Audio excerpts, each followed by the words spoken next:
मैंने माननीय अध्यक्ष महोदय से और मुख्य सचेतक महोदय से भी इस सीट को चेंज कराने के लिए मैंने निवेदन किया था कि या तो वहाँ पर माइक की व्यवस्था हो और या फिर मुझे पीछे सीट आवंटित हो जाए, जिस पर मैं अपेक्षा करता हूं संसदीय मंत्री जी से और पार्टी के विप से कि कृपया आप अपने माननीय सदस्यों को बैठने की व्यवस्था आपने की है। आपको उनको जानकारी देने की उनके आगे माइक नहीं है तो आगे या पीछे खड़े होकर माइक पर प्रश्न पूछ सकते हैं, लेकिन अध्यक्ष को ये डिक्टेट करा है कि मैं यहीं पर प्रश्न पूछूंगा, इस व्यवस्था को मैं टॉलरेट नहीं करूँगा। नमस्कार, मरुदुल बुलेटिन में आपका बहुत बहुत स्वागत है और मैं हूं आपके साथ छवि फागना।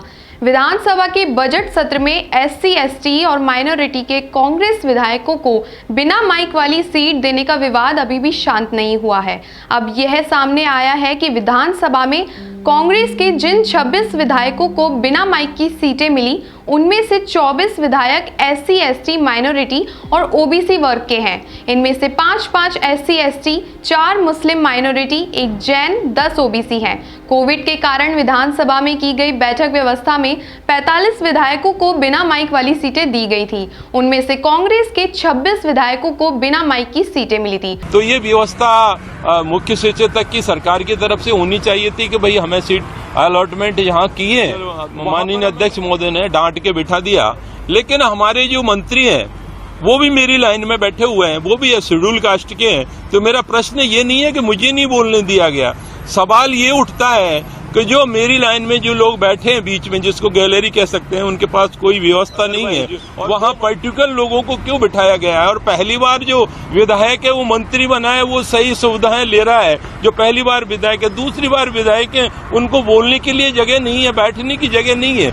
अब पायलट समर्थक रमेश मीणा ने इसे आधार बनाकर एससी, एसटी के भेदभाव से जोड़ दिया। रमेश मीणा ने कहा कि आवाज दबाने के लिए जानबूझकर ऐसा किया जा रहा है। जी हाँ, सचिन पायलट समर्थक रमेश मीणा ने 10 मार्च को विधानसभा में यह आरोप लगाया था कि एससी, एसटी और माइनॉरिटी वर्ग के विधायकों की आवाज दबाने के लिए उन्हें जानबूझकर बिना माइक वाली सीटें दी गई हैं। इन आरोपों के बाद से पायलट समर्थक मुरारी लाल मीणा और वेद प्रकाश सोलंकी भी इसके समर्थन में आ गए थे।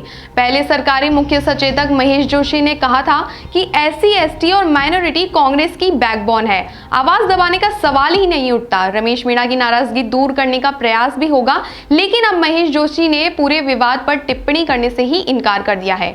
बता दें कि कांग्रेस के इन 26 विधायकों को दी गई बिना माइक वाली सीटें, इनमें 2 मंत्री भी शामिल हैं। विधानसभा में जिस वक्त यह विवाद उठा, उस वक्त स्पीकर सीपी जोशी ने कहा था कि सदन में बैठने की व्यवस्था स्पीकर नहीं करता, मुख्य सचेतक और संसदीय कार्य मंत्री तय करते हैं कि कौन कहां बैठेगा।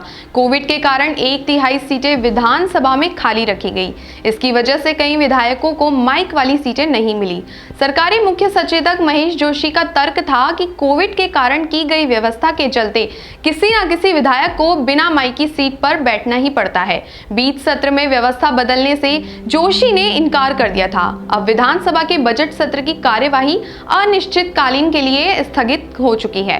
साथ ही बता दें कि रमेश मीणा ने आज कहा है कि विधानसभा बजट सत्र की कार्यवाही स्थगित हो गई, लेकिन कांग्रेस विधायकों की बैठक व्यवस्था में कोई बदलाव नहीं हुआ, जबकि बीजेपी के 2 विधायकों की सीट बदल उन्हें माइक वाली सीटें दी गई।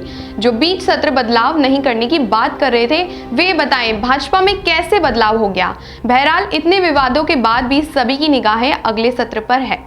हमारा ये वीडियो आपको पसंद आया हो तो लाइक और शेयर जरूर करें और हाँ, हमारे चैनल को सब्सक्राइब और फॉलो करना बिल्कुल ना भूलें, ताकि देश और दुनिया की कोई खबर मिस ना हो।